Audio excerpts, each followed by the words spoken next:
predict a comfortable victory. I predict he soon will be on some ship. I predict no one will even know I'm gone until the files start to build. And I predict that when the fight is set, he might not show. Coming up on Philosophy Talk, the power of prediction. Is your brain like a camera that records the world or a projector that imposes pictures on it? What if our senses are just making things up? We had almost that exact conversation last week. Yeah, but Abed posted this video 2 weeks ago. What? That boy's a soothsayer.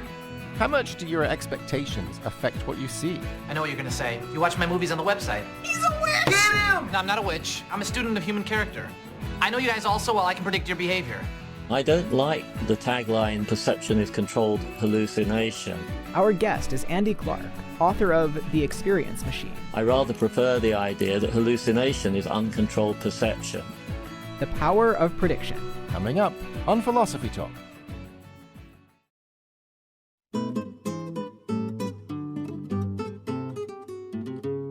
Is the brain a prediction machine? What if our senses are just making things up as they go along? Can we predict our way to a happier life? Welcome to Philosophy Talk, the program that questions everything. Accept your intelligence. I'm Josh Landy. And I'm Ray Briggs. We're coming to you from the studios of KALW San Francisco Bay Area. Continuing conversations that begin at Philosopher's Corner on the Stanford campus, where Ray teaches philosophy, and I direct the Philosophy and Literature Initiative. Today, we're thinking about the power of prediction. You know, Ray, our minds are amazing prediction machines, and sometimes they can even make their predictions come true.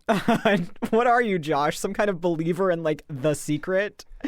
If you believe something hard enough, you're gonna manifest? It's just gonna drop down out of the heavens and into your hands? Oh, God, no. I'm just talking about the kind of thinking we do all the time. Nothing mystical, nothing magical. If it isn't magical, how are you gonna make your predictions come true?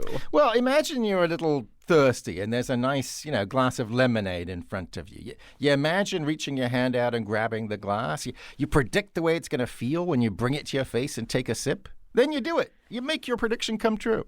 Yeah, but it didn't come true because I predicted it. It came true because I did it. Fair enough. Okay, but let's take a different example. Stereotype threat.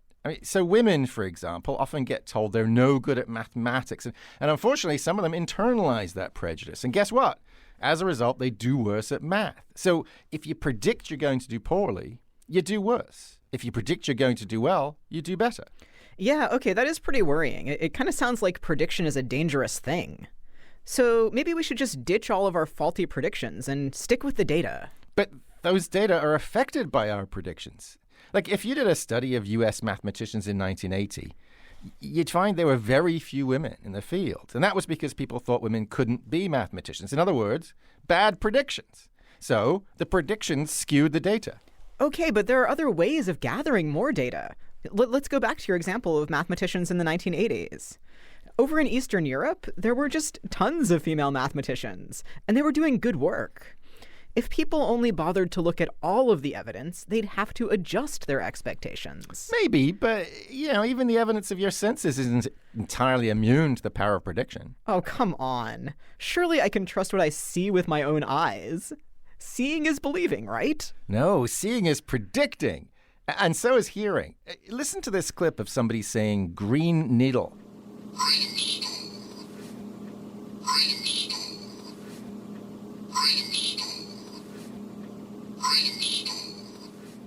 Okay, I heard the person saying green needle. So what? Okay, now listen to the same person saying brainstorm.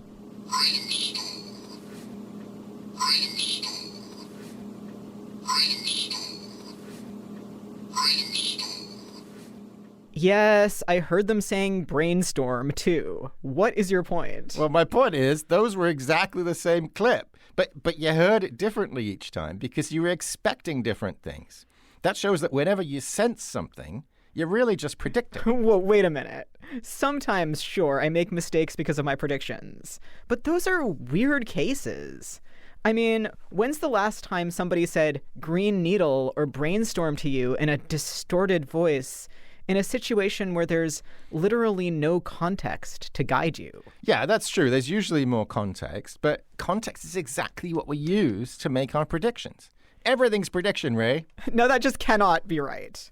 Predictions are based on observations, and you're telling me that all of our observations are unreliable. You just have predictions based on predictions based on predictions.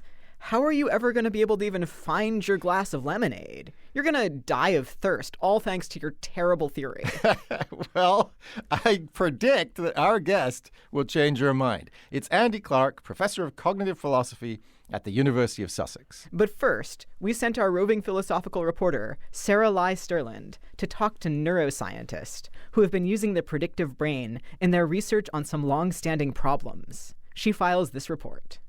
Every day, we go about our lives assuming that we perceive a shared reality. But can we really trust that we're all perceiving our environments in exactly the same way? Take a listen to this. For my part, I heard virus, but after a few repetitions, I started hearing Boris. You might have heard something different. The sound is an audio illusion. No words at all, just a bunch of random sounds. Our individual interpretations of the sounds is an example of what neuroscientists call the predictive mind in action. It's the mind's best guess at what's happening. The main idea with those auditory illusions is that the sensory information coming into our brains is perceived by us based on what we know about the world. That's Korian Rogalski, a neuroscientist at Arizona State University. And it makes me think that maybe I heard virus and then Boris because of what's been happening in the past 3 years with the pandemic and a former British Prime Minister. I say to all the doubters, Jude! We try and form words out of sounds that may not even physically, energy-wise, have those sounds in them. We do that because we are making predictions that auditory stimuli coming into our ears should be grouped together in a way that's meaningful for us. Rogalski studies how our brains perceive language and music. She says two things happen when we experience the world. First, we get a sensation, which is a change in physical energy, such as the sound waves coming into our ears. And then we convert that into neural energy, our neurons in our brain firing. However, after sensation comes perception.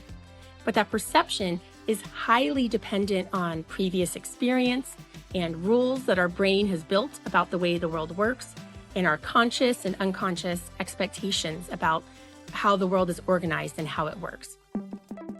This is how our brains perceive our environments with all of our 5 senses. The predictive brain has launched mind-bending new research. Neuroscientists are exploring everything from how we perceive physical touch, to how we form our beliefs, to how we can help stroke victims to communicate fluently again. To provide them with additional cues that typically aren't necessary, but very explicit cues to indicate that a phrase has ended, or it's their turn to speak, or there's going to be an important piece of information coming up. So just sort of provide a crutch to help them with that prediction, do the predicting for them. We start relying on our predictive brains from the moment we're born. Our minds must decide what information, like which syllables and sounds, are likely the most important to pay attention to in order to learn. So, for example, if you're a baby and you're learning a language, you start out by keeping track of the sounds in your language. You build up over time, you track those statistics, and you eventually learn what the rules are for what syllables are. Celeste Kidd is a professor of psychology at UC Berkeley. And you just keep building up like that with bigger and bigger components until you are able to speak a language and communicate with others. Her lab researches learning, language, and belief formation. Audio illusions, like the one you heard at the beginning of this story, illustrate how we can block out relevant information if our predictive minds decide that it's probably not important. Over the years, Kidd has realized how her own brain's filtering mechanism has landed her in the dangerous situation of not noticing pain. I gave a talk once, and then after I was talking with somebody, and they're like, you have blood from your ear, my eardrum ruptured, which can happen apparently if you have an ear infection. And I didn't even notice. It was a really good conversation. One of the most intriguing areas of research that almost anyone can relate to is flavor. It's well established that flavor results from a combination of our perceptions of smell and taste. But researchers who study smell think that it could be possible to manipulate our senses to get us to eat more vegetables. There's this idea out there, can we make broccoli taste like chocolate or have the flavor of chocolate? Jess Carnwell, a postdoc at the California Institute of Technology, has some high hopes for the emerging field of neurogastronomy. If we were able to make foods that would normally be unattractive, bitter, but still that are healthy and important for us to eat, if we could alter their flavor so that they do become attractive and exciting to eat. You like broccoli? Yes. You like it with a lot of cheese? Sadly, this idea involves so many areas of scientific study that nobody has come up with a sensory hack yet. And it just goes to show, for now at least, that there are in fact limits to the truism mind over matter. Finish your vegetables. He doesn't like broccoli. For Philosophy Talk, I'm Sarah Lai Sterland. Thanks for that great report, Sarah. I'm Josh Landy. With me is my Stanford colleague Ray Briggs. And today we're thinking about the power of prediction. We're joined now by Andy Clark. He is professor of cognitive philosophy at the University of Sussex and author most recently of The Experience Machine: How Our Minds Predict and Shape Reality. Andy, welcome to Philosophy Talk. Hi, it's great to be here. Thanks for having me. So, Andy, you've been thinking about the power of prediction for some time now. Do you have a story about a prediction that went spectacularly right or horribly wrong? Actually, most of my predictions seem to be pretty mundane, mediocre things, but they do make a difference to my experience. So, for example, my partner recently started using a little chirpy bird alarm sound in the morning to wake up to. And this is a pretty subtle sound, and I now find myself often hallucinating that sound in the morning when the alarm isn't even going off, just because I've started to predict it. Yeah, I have similar experiences with my own alarm. So, Andy, you've argued that cases like this show that the brain is a prediction machine. What does that mean? Yeah, I think the basic idea here is to flip the traditional picture on its head. So instead of the brain sort of sitting, waiting there for stuff to come in and then processing it step by step, it's trying to get ahead of the game by predicting what is most likely to be coming in and then only using the errors in its own predictions to drive further processing. This turns out to be a very elegant way of getting perception to work. So when I think about my perceptions, it sort of doesn't feel like that. It feels like I open my eyes and information streams in. Is that not what's happening? That is what's happening. Exactly. You open your eyes and, let me put it this way, raw energies hit your various sensory surfaces. What do you do with those raw energies? The old picture would have been you process them step by step, further inwards to generate a richer and richer model of the world.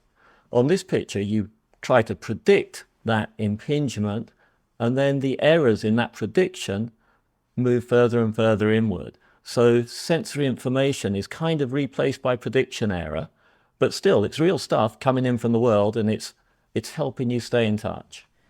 And so we talked about, you mentioned your hallucination of an alarm, and we talked about some of these auditory illusions. Are there other pieces of data that count as evidence for this view that really what's going on is that we're sort of predicting first and then slowly correcting our prediction when errors are flagged? Well, there's an awful lot of evidence of various kinds for the idea that the brain is very much in the business of prediction. Part of that evidence is just the wiring itself.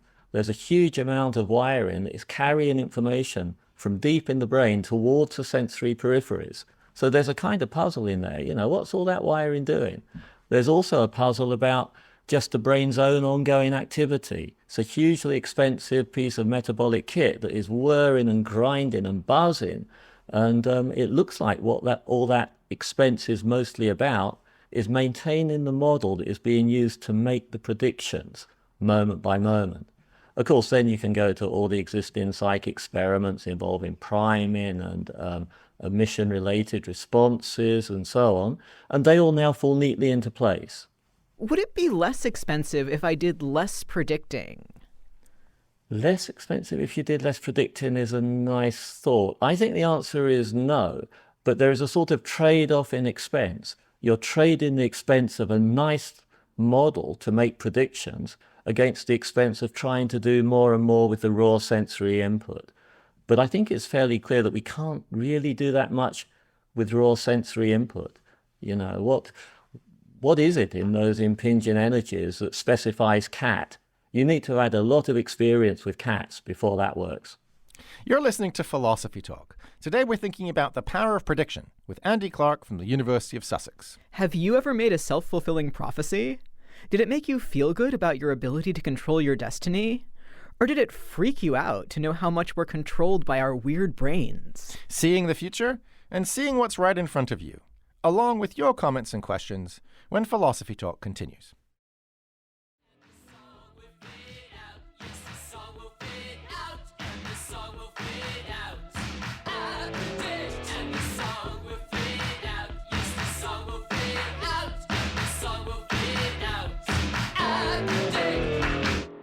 Could the predictive brain help us know when a song will really fade out?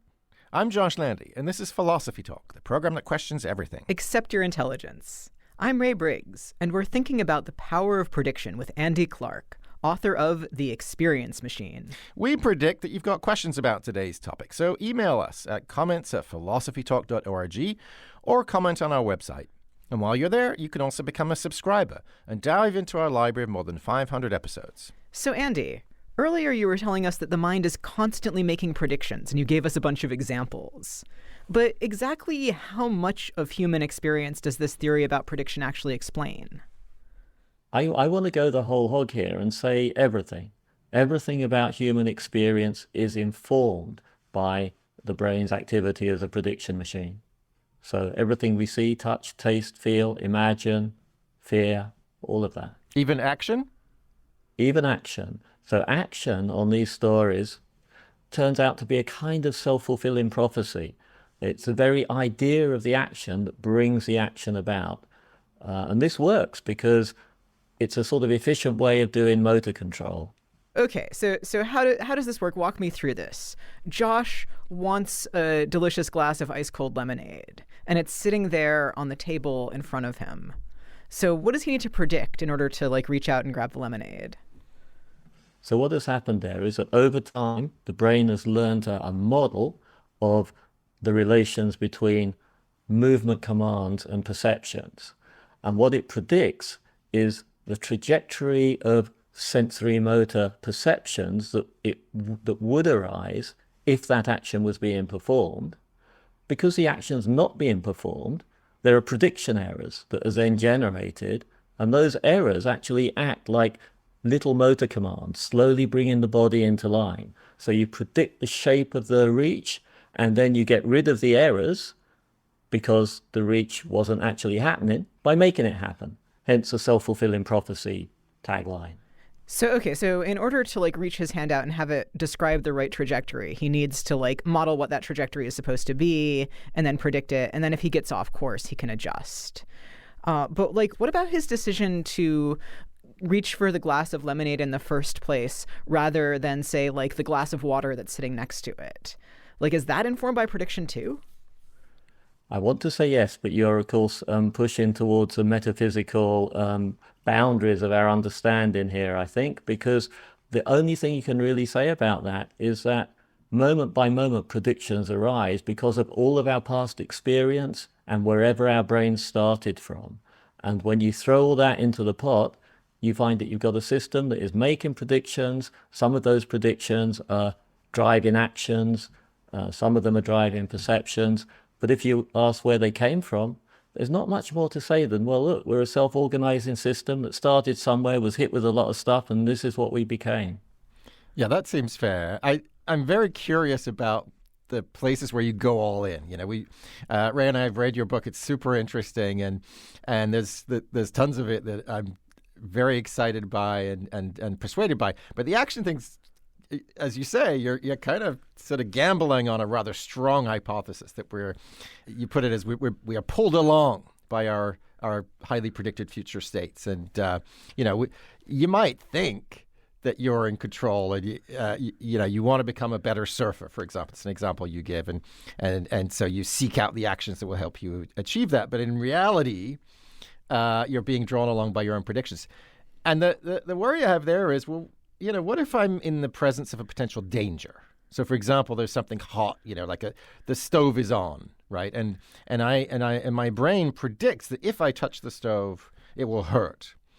Well, in that situation, I'm not pulled by my prediction to touch the stove. On the contrary, my prediction of future harm helps me avoid touching the stove. So isn't something like volition, willpower, decision, wanting something, isn't that a really big part of this picture that's not, it's totally separate from prediction? Yes, I can see the challenge there. I mean, the right thing to say is what you've already said. The right thing to say is that you constantly predict not damaging yourself, not harming yourself in those ways. And that's one of the forces that gets thrown into the pot. It also gets balanced against the local prediction that this is the trajectory that you currently have and it's going to hit the hot stove or whatever it is. And of course, we vary these balances, or our brains vary these balances all the time. There's a sort of quagmire here that would become a discussion of free will, where I think we would probably have to we'd have to use a different set of conceptual tools to approach it. But I don't think predictive coding or this sort of model of the predictive brain is any worse off than any other picture that I've heard. So if you have the traditional picture that says, you've got your separate beliefs and desires and they interact, and then you ask, well, why have I got this desire now? Why is this desire winning out over this one? You've got all the same problems. So I don't think it's a special vulnerability of the predictive mind story, but it's certainly a tricky topic that needs very careful handling. So I want to pick apart something that happened in that exchange there. So Josh said, when I reach toward the hot stove, I predict that if I touch it, it will burn me. And then Andy said, well, I predict that I won't burn myself. And those both seem like they're compatible. But I'm also a little bit confused about why Josh's thing is a prediction in the first place. So I picture myself reaching out to touch the hot stove. I picture getting burnt. I'm like, okay, that would be bad, so it won't happen. Isn't a prediction thing something I think is going to happen? And I don't think that the burning myself is going to happen. Isn't that an imagining that's not a prediction? So a lot of the predictions that the brain is trading in are kind of counterfactual predictions. They're predictions about what would or would not happen if such and such. And that's how these accounts merge into accounts of planning, for example. So a predictive brain with temporal horizons does an awful lot of this kind of counterfactual prediction, which can sound sort of slightly odd when it's just translated into the way we ordinarily use these terms. I do think that that you're right to lean on that a bit. Yeah, so I'm really curious about what a counterfactual prediction is. So I want my predictions to be correct rather than incorrect. Is a counterfactual prediction correct if I were to do the thing, the result I am predicting would have happened, even if I don't do it and the result doesn't happen? Is that how it works? Exactly. Yes. So a good counterfactual prediction is one that correctly anticipates the causal structure of the world, if you like, so that you know that if I poked and prodded it in this way, this is the sensory impressions I get. If I prodded it this other way, this is the set of sensory impressions that I'd get. You're listening to Philosophy Talk. Today we're thinking about the power of prediction with Andy Clark from the University of Sussex. And Andy, there's a question from a listener, from John, via email, which I think connects up to what we were just talking about. John says, I say we have a selective brain. I agree that it does predict, but I think select is a better way to describe it. As our senses perceive the raw information, the brain selects and interprets according to what it's used to.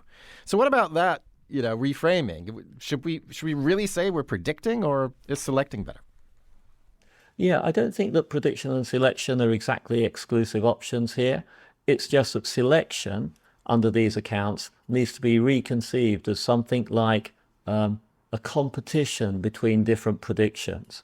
So you have many different predictions operating at many different levels of processing, and they compete with each other in order to gain control of action, and that's selection.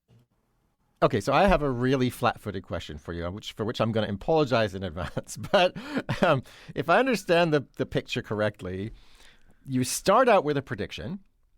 So, for example, you predict that you're going to hear the chirping alarm sound. And then an error correction mechanism kicks in, if in fact there are errors. And your brain realizes, oh, actually, there isn't an alarm. There's no sound. I'm just imagining it, or something like that. But if the brain's capable of error correction, doesn't that mean it's capable of getting it right about the world? And if that's true, why did you need the prediction in the first place if your aim was to detect what's out there? Why not just go straight for whatever is in the circuitry of the error correction mechanism and use that to tell you what's going on? So I think the thing to notice there about the chirping bird alarm case is that if my prediction of the chirping bird alarm was strong enough, then it would actually overwhelm the faint sensory information, and I wouldn't correct. It would just be the experience of hearing the chirping bird alarm. It would, in that case, be a hallucination. And it's interesting that the ability to do that kind of thing is so important to so many of the things that we do, because we all the time have to deal with noisy and degraded data. And that means allowing the prediction to do more of the work. And so I think that that's why you can't just say, let's have a brain that is always giving maximum weight to the incoming sensory information. You have to be able to vary that weight. So we have a question from Lydia, who's in Sofia, Bulgaria. And Lydia asks us to connect the question of prediction to the forgotten meaning of wisdom. So she quotes Plato's Theaetetus, which says, "That man is wise who causes a change and makes good things appear and to be to him." So Lydia says, prediction is not a hallucination, but the work of creating a new reality. What do you think about that, Andy? I think there's something very interesting in there. The work of creating new reality is what we're doing all the time, and it's important, I think, not to be overwhelmed, at least, by the notion of hallucination there, because that can be a very misleading notion in these contexts, and that's what I'm getting from that question. Very often, I don't like the tagline that perception is controlled hallucination.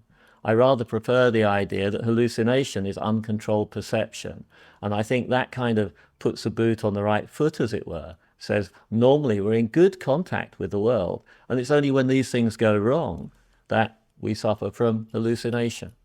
Yeah, so I think this brings me to kind of a big question I have about the predictive brain, which is, how do I get it to stay in touch with reality?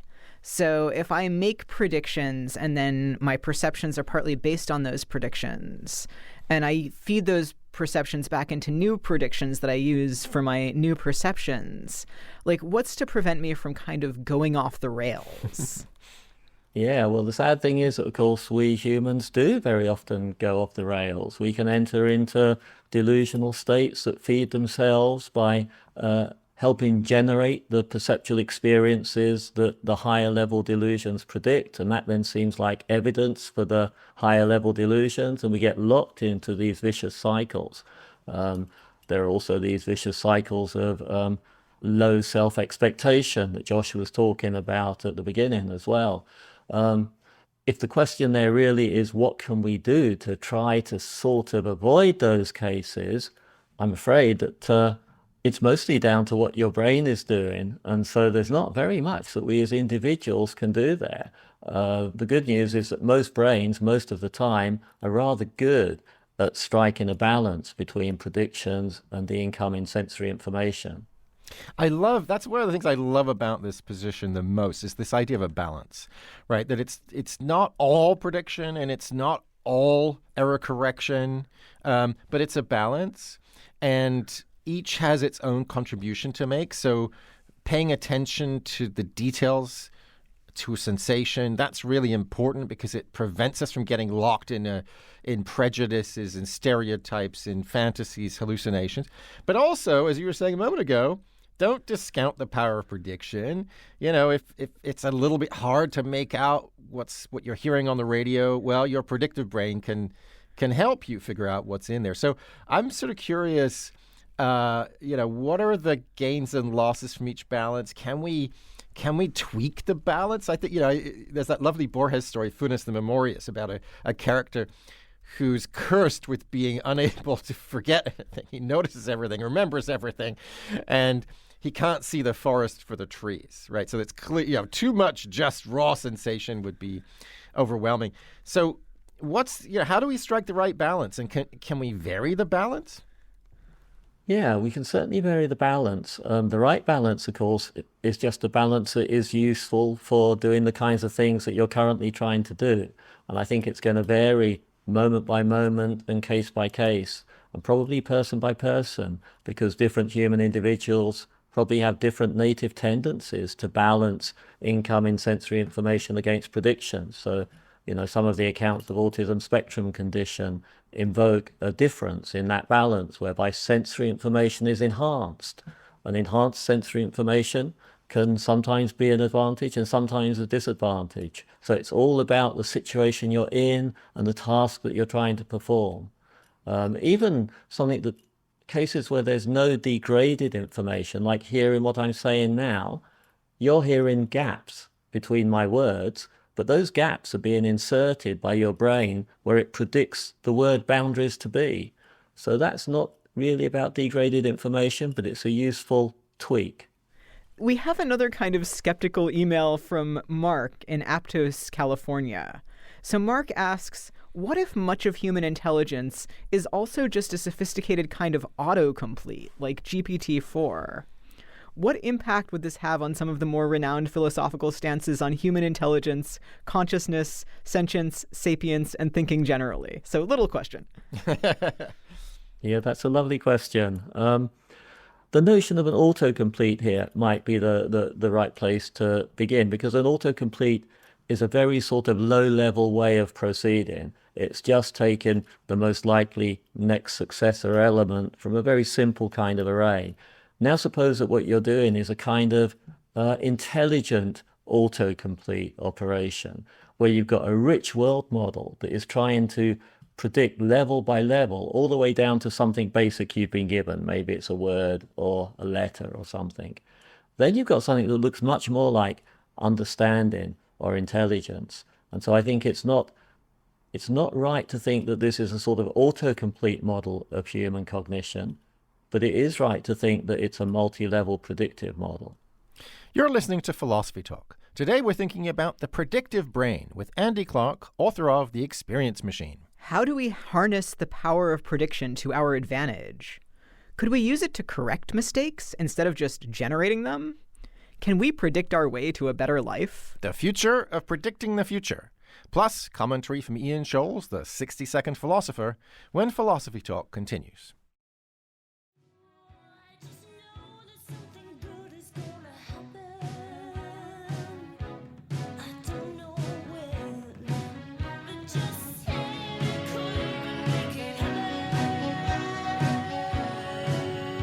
If the brain is a prediction machine, could saying something make it happen?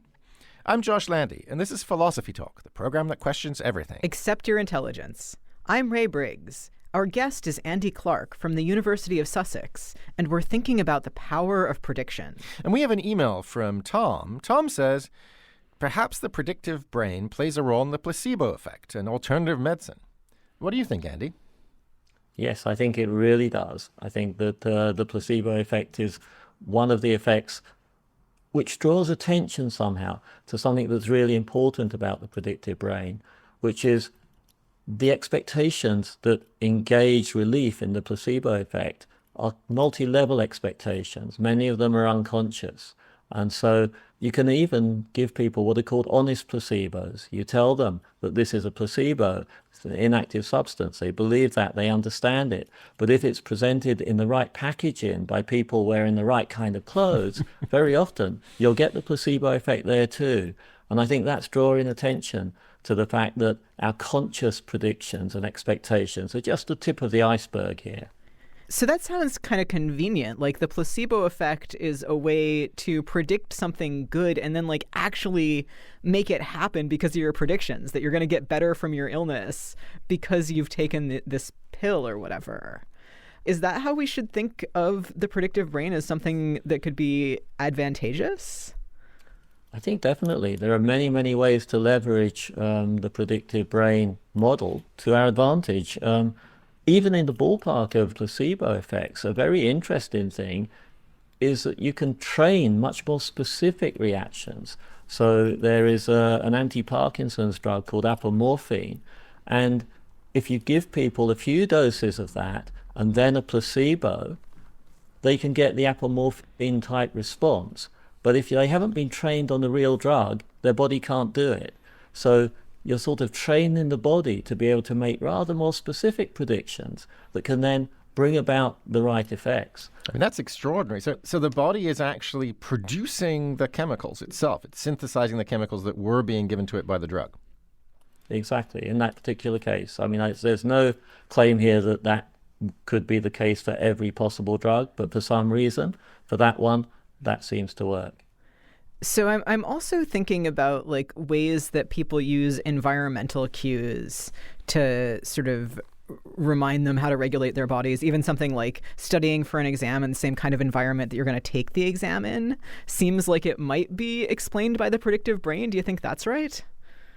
Yes, I think that is right. And that has a sort of good side and a bad side, because a lot of our experiences with things like chronic pain can come about as a result of starting to make predictions that in this sort of circumstance you're going to feel worse or be unable to perform well, and some of those predictions can become self-fulfilling. So likewise, in the good sense, predictions about your performance can become self-fulfilling. If you think, I'm wearing the right clothes, I don't know, I'm in the right room, I'm in the right situation. One of the lessons of these models, I think, is that we have to be very careful about what we slowly train ourselves to predict, because that's going to play a big role in bringing about results and structuring our own experience. So another thing that is like kind of puzzling to me is, so sometimes you can just make the prediction come true. Like if you predict that you're going to like experience an alleviation of your headache, or you're going to experience chronic pain, but like this doesn't always work. So if I predict that taking some random drug will prevent me from getting COVID-19, and there's no medical evidence to back this up. That sounds like a random example, right? Just a random example. Like, I can't predict my way to whatever state of my body I want to all the time. How do I balance trying to make good things happen with trying to stay in touch with reality? Yes, I think a good way to think about that is that we have to make realistic but optimistic predictions. That's the way to stay in touch with reality. If you make an unrealistic prediction, not only will it not bring about its effect, it can even have exactly the opposite effect, because you find yourself falling so short so quickly that things just go from bad to worse. So learning to make optimistic but realistic predictions, I think, is what goes on when you become expert at anything. If you become expert at driving a car, you're making optimistic but realistic predictions about whether or not you can get through a certain tiny gap in the traffic. That sounds like dangerous advice, for me anyway. I love your range of examples, because obviously we've talked about placebos, and we've talked about getting yourself in the right sort of frame of mind for an exam, for example. And, you know, the body's potential to synthesize certain chemicals.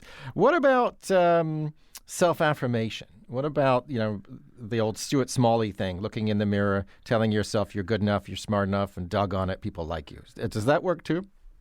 Yeah, there's good evidence for self-affirmation, as long as it's practiced in this realistic yet optimistic kind of way. So, you know, it's no good practicing self-affirmation that says, I know, I'm the greatest poet of the century or something, when you've never even written a poem.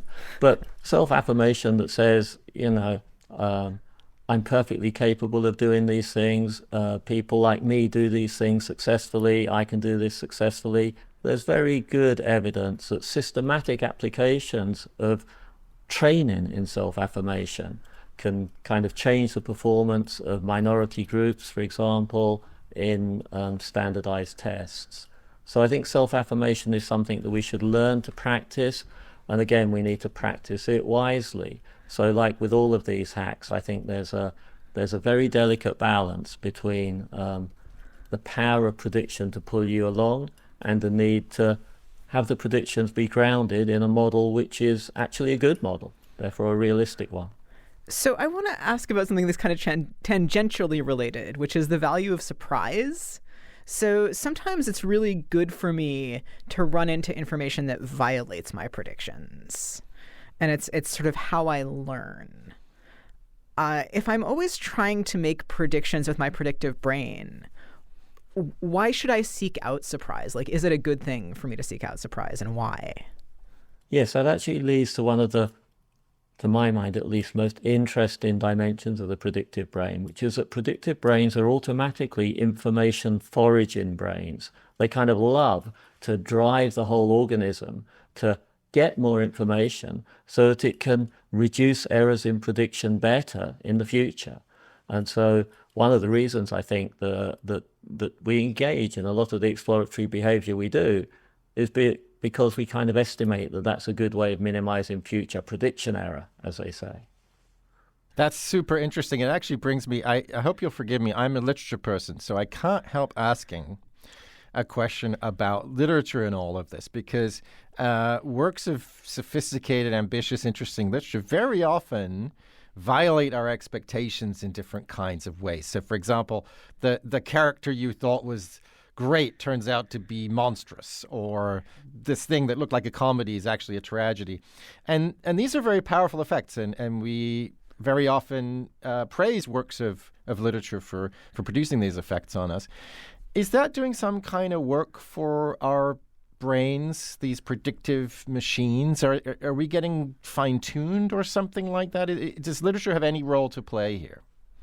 Yeah, it's an interesting question about the possible functional role of literature. I mean, one thing to say at the outset, I think, is works of literature are what Karen Kukkonen has quite nicely called probability designs. They deliberately lead us through building up expectations and then generating surprises, building up new expectations, just like works of music as well. Or indeed going on a roller coaster ride. A roller coaster is a kind of engineered set of building up expectations and surprises. And the funny thing is that even when you know the surprises is coming, you still respond to them. So I think that literature is training us in something. It's very hard to say exactly what it is. It could be improving the models that we use to generate predictions by kind of showing us what it might have been like to live in a certain country at a certain historical moment. It's also just giving us training in responding to surprise, and perhaps training in the sorts of different trajectories that our own expectations can take. That's really cool, the value of like training in surprise through literature. I'm also curious about this related question of like what we make predictions about. So it seems like one way that I can get a surprise is to learn that something I thought wasn't true. But another way is to learn that there's like this whole way of categorizing the world that hadn't occurred to me before. And this is what happens, I think, when I learn a new language. I'm like, oh, I have just like a new set of concepts. Does the predictive brain hypothesis to have anything to say about which categories to predict in? I don't think that there's anything very systematic there. I mean, it's clearly the case that sometimes you're encountering surprises that are quite small. They're not changing the larger structure of the model that you're using to make the predictions. It's just that that's not quite the way that the model thought that this particular bit of the world would pan out. So, you know, I spot something unexpected on my desktop.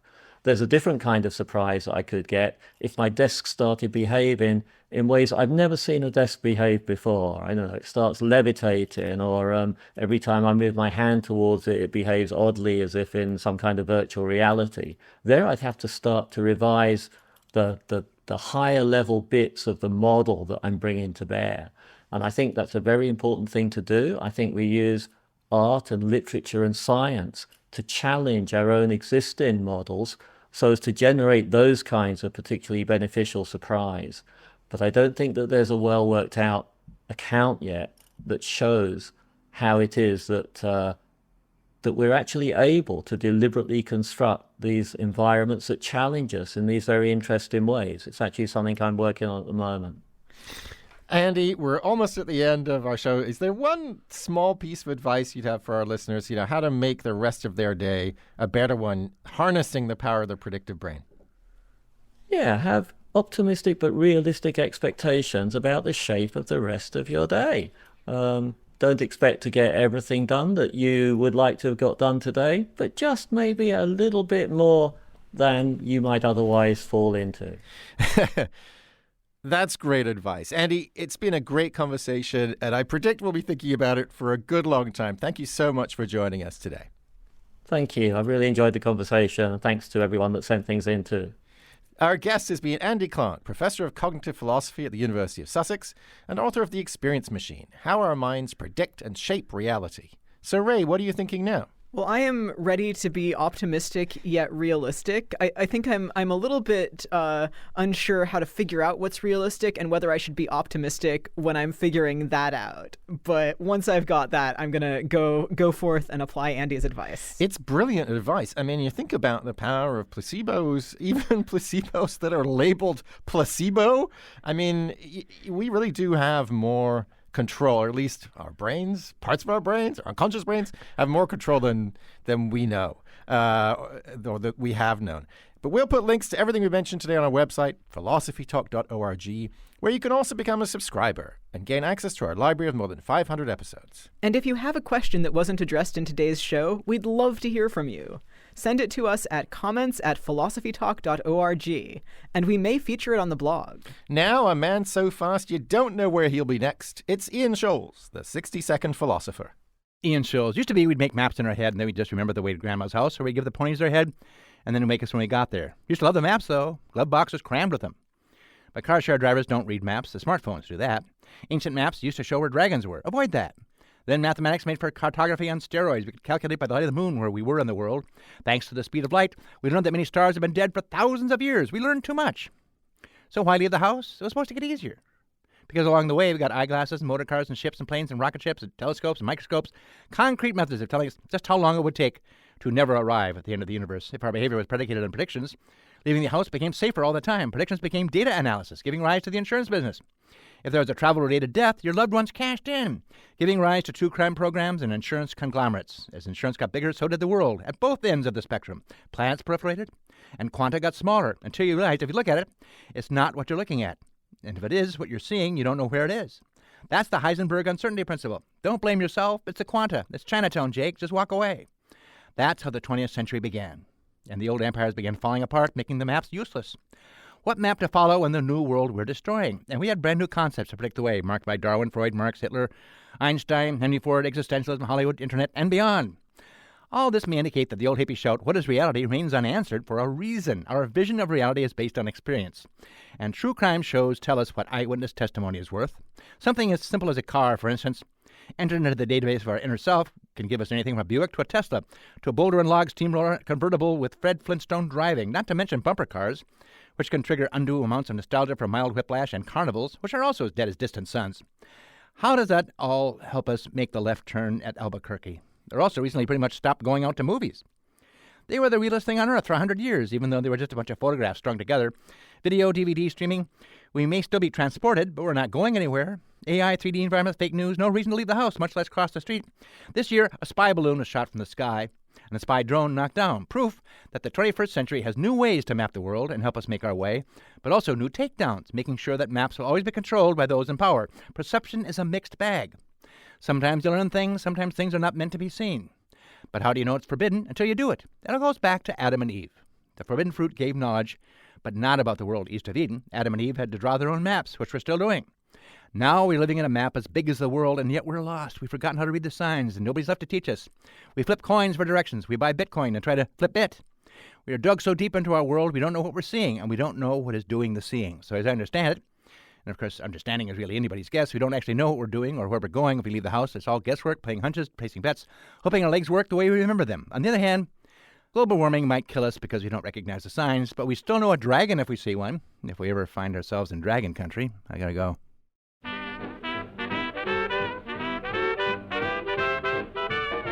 Philosophy Talk is a presentation of KALW San Francisco Bay Area and the trustees of Leland Stanford Junior University, copyright 2023. Our executive producer is Ben Trefny. The senior producer is Devin Strolovich. Laura McGuire is our director of research. Thanks also to Jamie Lee, Elizabeth Zhu, Emily Huang, Merle Kessler, and Angela Johnston. Support for Philosophy Talk comes from various groups at Stanford University and from the partners at our online community of thinkers. And from the members of KALW Local Public Radio San Francisco, where our program originates. The views expressed or misexpressed on this program do not necessarily represent the opinions of Stanford University or of our other funders. Not even when they're true and reasonable. The conversation continues on our website, philosophytalk.org, where you can become a subscriber and gain access to our library of more than 500 episodes. I'm Josh Landy. And I'm Ray Briggs. Thank you for listening. And thank you for thinking.